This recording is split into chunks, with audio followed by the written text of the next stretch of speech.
Ahok, Kristen, dan Corona. 3 hal ini bukan lagi hal baru di negeri plus 62 ini. Dan tentunya beritanya selalu ditunggu-tunggu para netizen.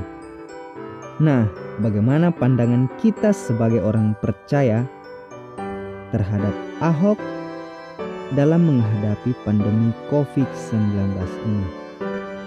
Saudara-saudara yang terkasih di dalam Yesus Kristus, ketika saya membaca kitab Kejadian 21 ayat 8 sampai 13, saya menemukan cara berpikir Allah yang sangat tidak dapat dipahami oleh manusia. Di sini diceritakan ketika Abraham harus memilih mengikuti keinginan istrinya Sarah yang tidak taat pada janjinya, atau Abraham harus tetap berbuat baik kepada budaknya, yaitu Hagar dan anaknya Ismail. Hingga pada akhirnya Abraham harus mengikuti kehendak istrinya Sarah.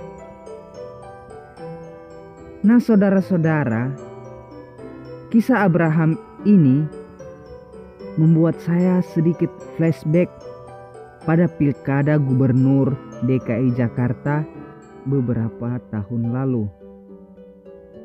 yang diikuti oleh Bapak Basuki Cahayapurnama atau yang lebih dikenal dengan nama Ahok.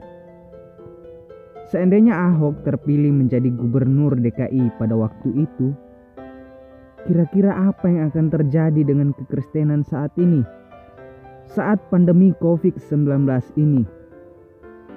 Ya, kita tahu di mana seorang Ahok harus melarang orang beribadah. Bukan hanya umat Kristen, Katolik, tetapi agama lainnya seperti Islam, Hindu, Buddha, Konghucu. Nah, apalagi ketika kita melihat latar belakang Ahok yang beragama Kristen, yang merupakan minoritas, tentu ini akan sangat membuat kelompok-kelompok radikal anti-NKRI akan semakin berang.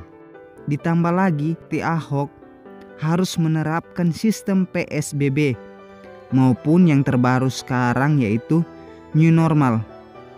Tentu Ahok akan dibenci oleh semua kalangan maupun umat, apalagi kaum mayoritas anti-NKRI.